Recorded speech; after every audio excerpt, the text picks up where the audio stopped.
Noong Hunyo 2024, ipinahayag ni Boris Pistorius, ang Defense Ministry ng Germany na dapat handa ang bansa nila sa posibilidad ng digmaan pagsapit ng 2029.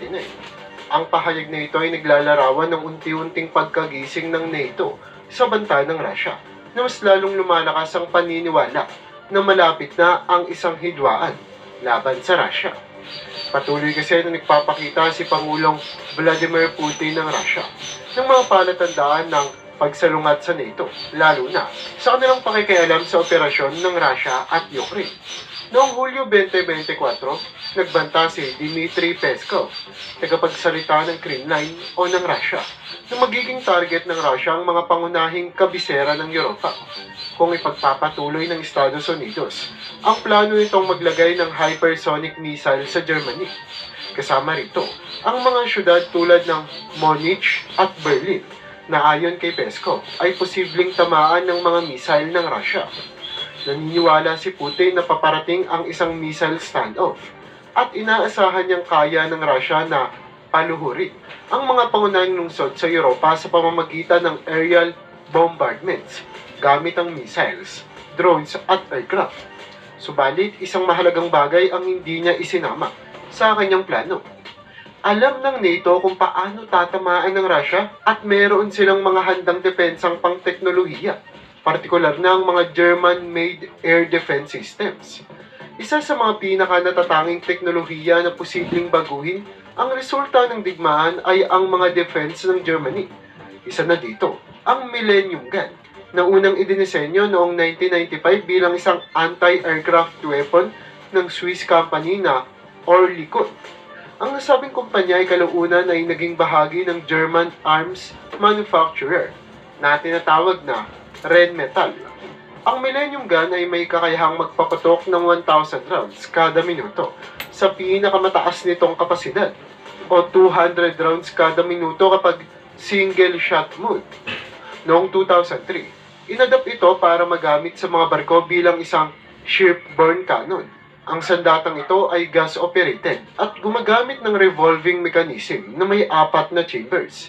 Bukod sa karaniwang 3mm na bala, kaya rin itong magpaputok ng Advanced Heat Efficiency and Destruction o AHEAD rounds na dinisenyo upang maghiwa-hiwalay bago tumama sa target.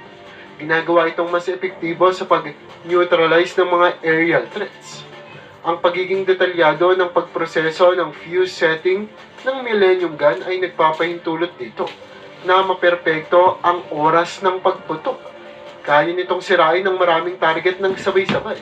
Sa pamamagitan ng ganitong teknolohiya, ang NATO, lalo na ang Germany, ay handang humarap sa anumang banta mula sa Russia. Sa pagpapatuloy natin sa pag-uusap tungkol sa Millennium Gun, ayon sa mga eksperto, meron itong bigat na 992 pounds at may haba na humigit kumulang 13 talampakan. Ang kakayahan nitong magpapatok ng Armor-Piercing Discarding Sabot o APDS at High Explosive Incendiary o HEI rounds ay nagbibigay dito ng kakayahang makapag-operate sa iba't ibang sitwasyon. Ang pangunahing bentahe ng sandatang ito ay ang pagsasama ng malawak na range at bilis ng pagpapaputok na nagiging dahilan kung bakit ito isang malaking banta sa mga kaaway, partikular na sa Russia. Kapag ginamit laban sa mga attack helicopter o fighter aircraft, ang baril ay may keep-out range na 11,500 feet. Samantalang kapag ginamit laban sa cruise missiles, guided missiles at sea skimmer missiles, ang range ay bumababa sa 6,570 feet at 4,920 feet. Ayon sa pagkakasunod, kaya rin ng Millennium Gun na puksain ang mga aerial threats bago pa man ito makalapit sa target. Ang bilis ng pagpapaputok nito ay umaabot ng 3,445 feet per second para sa APDS rounds at mas mataas pa para sa HEI rounds na umaabot ng 3,854 hanggang 3,950 feet per second. Talaga namang versatile ang weapon na ito. Kaya naman ito rin ang pangunahing dahilan kung bakit ito itinuturing ng malaking banta. Ayon sa Rheinmetall, Kaya ng Millennium Gun na targetin hindi lamang mga aerial threats, kundi pati na rin ang mga high-speed asymmetric threats. Maging ito man ay anti-surface o anti-air roads. Kasama dito ang mga UAVs o unnamed aerial vehicles na maaaring gamitin ng Russia para sa pag-atake sa mga barko o mga target sa lupa.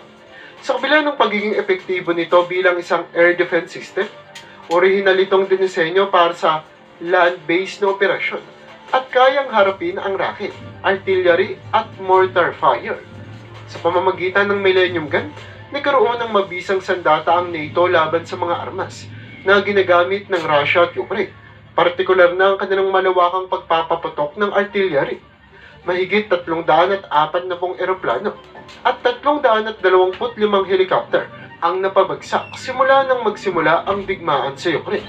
At ang Millennium Gun ay may potensyal na madagdagan pa ang mga numerong ito kung sakaling magkaroon ng labanan ang Russia at NATO. Isa pang sandata na nagbibigay ng mobile air defense para sa NATO ay ang tinatawag na Sky Ranger. Katulad ng isang tangke, ang Sky Ranger ay isang Mobile Ground-Based Air Defense o GBAD system na dinisenyo para gumana sa anumang panahon at kondisyon ng araw o gabi. Ang pangunahing bahagi ng system na ito ay ang Sky Ranger SRN na may makabagong S-band laser multi-mission radar na ginagawang epektibo ito laban sa iba't ibang uri ng banta mula sa ere.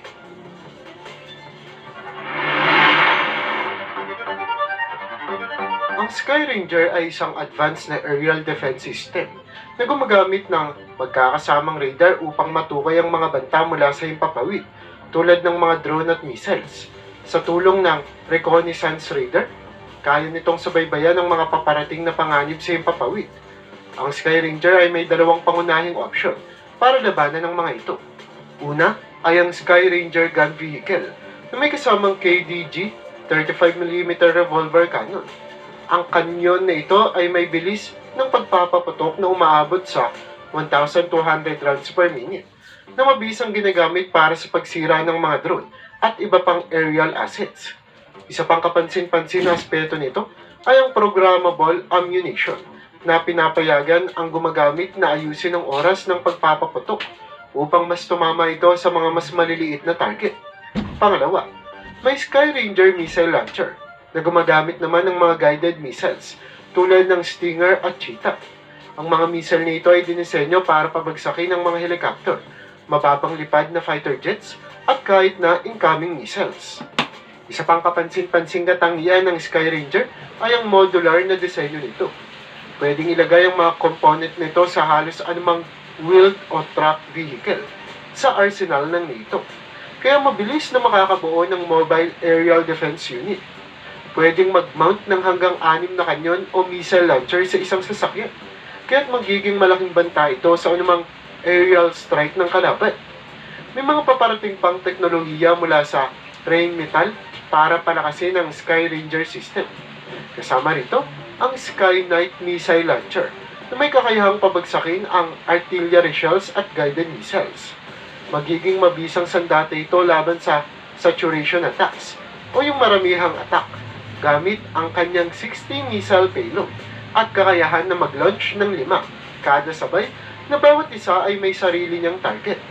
Bukod dito, inaasahan na ang high-energy laser system na kasama sa Sky Ranger ay magiging handa na sa 2025 na magdaragdag pa sa kakayanan ng system na ito laban sa mga banta sa hinaharap.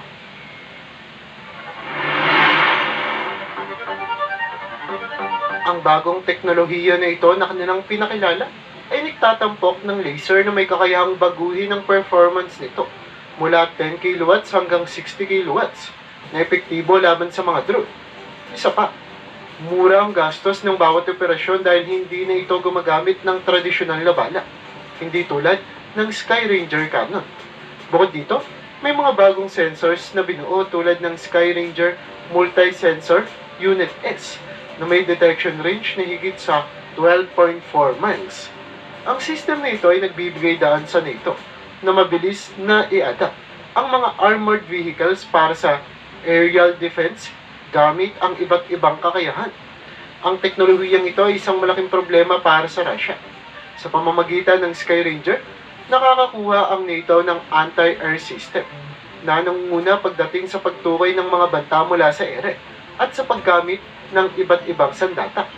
Maaaring sirain ng system ang mga drone gamit ang cannon, missile at mga paparating na laser systems. Napakalakas ng sensors ng Sky Ranger na kaya nitong tukuyin ng mga missiles at aerial threats mula sa malalayong distansya. Bukod pa dito, ang modular system ay isa sa mga mahahalagang tampok o features nito na pwede nating makita. Anumang bansa sa NATO na may ganitong system ay maaaring mabilis na gawing anti-air defense unit ang halos anumang armored vehicle sa loob ng ilang araw lamang. Posibleng gamitin ng NATO ang Sky Ranger sa lupa, habang ang Millennium Gun na nasa mga barko ang magsisilbing unang linya ng depensa laban sa mga missile at drone attacks. Ngunit hindi dito nagtatapos ang banta para sa Russia. Kasama pa sa arsenal ng NATO ay ang Skyguard system. Ang Skyguard ay isang ground-based air defense system na nangangailangan ng 4 na crew at gumagamit ng kombinasyon ng mga cannon at missile launcher para sa close-range na depensa. Ang system ito ay binubuo ng dalawang 35mm towed anti-aircraft guns na may saklaw na 2.5 miles na epektibo laban sa mga low-flying helicopters, bombers at fighter jets. Sa ganitong sitwasyon, maaaring mapinsala ang mga sasakyang panghimpapawid ng Russia kung susubukan nilang lumipad ng mababa para umiwas sa Millennium Gun at Sky Ranger. Bukod pa rito, ang Skyguard ay may dalawang surface-to-air missile launchers na maaaring gumamit ng Spade A Sparrow o SAHVR o AD-80 missiles na may saklaw na 4.3 miles. Ang bawat missile ay ipinapaputok mula sa 4 na round launcher na nakalagay sa carriage ng anti-aircraft system na nagpapakita rin ng modular system na una nang naitampok sa Sky Ranger. Sa uli, nagsasama ng Skyguard ang dalawang uri ng radar, ang Pulse Doppler Search at Pulse Doppler Tracker, na nagpapahintulot sa mga crew nito na mabilis na matukoy at magpapatok laban sa anumang mga banta.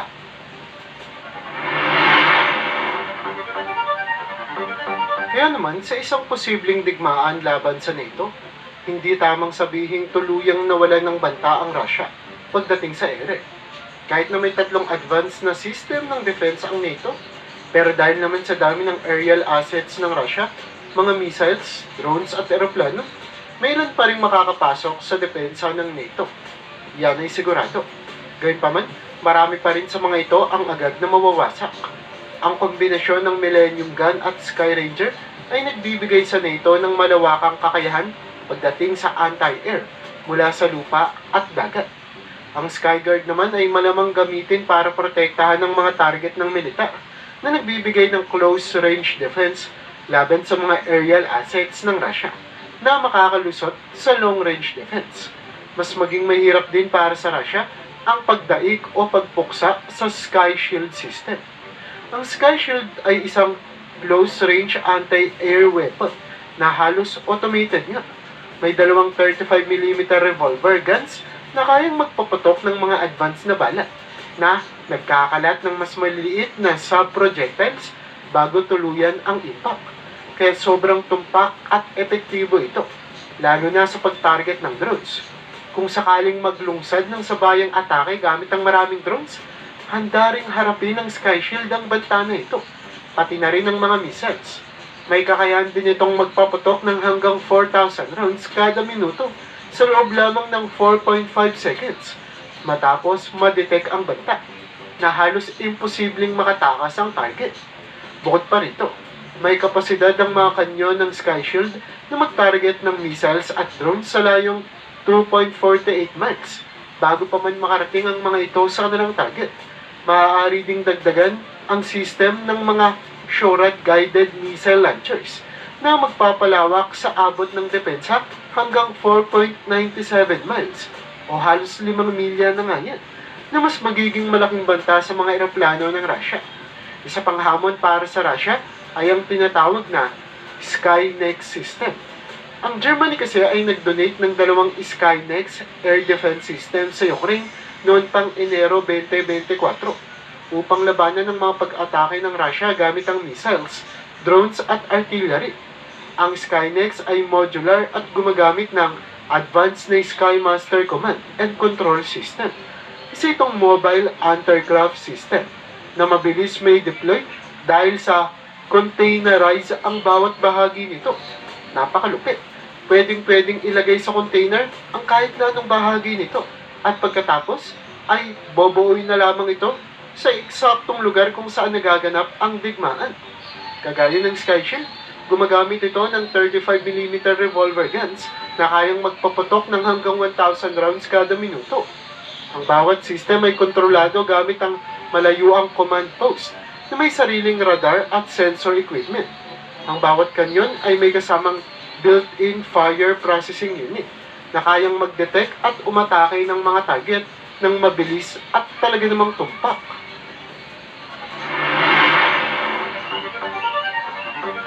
Kaya naman ano ang ating natutunan ngayon? Well, ito lang naman ay talaga namang kinatatakutan ng Russia ang isang advanced na anti-air weapon system na tinatawag na Skynex. Hindi lamang dahil sa baril nito, kundi dahil sa teknolohiyang tinatawag na Skymaster na napag-usapan na nga natin kanina. Ang Skymaster ay isang command at control solution na kayang bumuo ng isang kumpletong aerial picture gamit ang real-time data. Ito ay may kakayahang mabilis na tukuyin ng mga banta at agad na magtalaga ng mga armas upang harapin ang mga ito. Ang system na ito ay dinisenyo upang mag-integrate sa iba't ibang klase ng depensa, kabilang ang SHORAD, VIS-SHORAD at iba pang medium-range weapons. Lahat ay nakalink sa real-time data mula sa Skymaster. Sa madaling salita, ang Skymaster ang nagiging sentro ng multi-layered aerial defense ng NATO. Kapag natukoy na ang isang banta, agad na maipapasa ng Skymaster ang impormasyon sa mga medium-range weapon systems. Kung makakalusot ang mga banta, haharapin sila ng Skynex. Ibig sabihin, ang mga missiles o drones ng Russia ay kailangang dumaan sa maraming antas ng depensa bago makarating sa kanilang target. Ang Skymaster ay compatible din sa mga legacy systems, kaya't maaaring gamitin ng NATO ang mga mas luma nilang anti-air weapons kasama ng Skynex upang makabuo ng epektibong depensa. Ang mga operator din ng Skynex ay nagtatakda ng mga target mula sa mga control nodes, 20-foot containers na may kumpletong communication systems, power supplies, at air conditioning. Mula rito, maaaring kontrolin ng mga tauhan ng lahat ng armas at sensors ng Skynex, kasama ng kakayahang i-override ang automated firing ng Skymaster. Bukod dito, ang Skynex ay may kakayahang harapin ang artillery shells ng Russia na unti-unti nang bumabalik sa mga Soviet-era artillery dahil sa kakulangan nila sa modernong kagamitan. Bagamat karamihan sa mga German-made weapons ay idinisenyo para sa air defense, ang ilan sa kanila ay kayang harapin ng mga ground targets at kaya ring pabagsakin ng mga artillery shells sa ere. Dahil dito, magiging malaking suliranin para sa Russia ang kakulangan nila sa mga bagong kagamitan at armas. Ang kakayahan ng NATO na pigilan ng mga artillery shells sa impapawid ay magiging mabigat na dagok sa ground offensives ng Russia. Habang patuloy na bumabagal ang mga pagsalakay ng Russia sa lupa, mas madadalian naman ng mga pwersa ng NATO na maitulak ito pabalik. Sa usapin naman ng aerial combat, ang kakulangan ng Russia sa modernong depensa ay mas lalong nagiging kapansin-pansin. Sa Ukraine pa lamang, na may mas mababang antas ng depensa kumpara sa NATO, nawalan na ang Russia ng mahigit 600 eroplano at helicopter sa loob ng 30 buwan na labanan. Kapag hinarap nila ang buong pwersa ng NATO, kasama pa ang mga advanced weapons ng Rheinmetall, mas lalo silang malalagay sa alanganin. Ang mga German anti-air systems tulad ng Skynex at Sky Ranger ay kaya ring pabagsakin ng mga eroplano at helicopter na mula pa nga sa malalayong distansya. Ang mga drones naman ng Russia, bagamat bumibili sila ng libu-libong shoddy drones mula sa Iran, ay madaling matatalo ng Skynex na may kakayahang magpapatok ng mga grounds na naglalabas ng mas maraming projectile. Sa ganitong paraan, mabilis na mawawasak ang buong fleet ng drones ng Russia. Ang pinakamalaking dahilan kung bakit takot ang Russia sa mga system na ito ay wala silang konkretong paraan upang kontrahin ito. Nakadepende pa rin ang kanilang pwersa sa mga lumang teknolohiya mula pa sa panahon ng Soviet. At mas lalala pa ito kapag nilabanan nila ang buong NATO. Kung conventional war man ang mangyayari, ang Russia ay malalagay sa isang labanan na mabibigat para sa kanilang manpower at sa kanilang kakayahang depensahan ang himpapawid. Kung may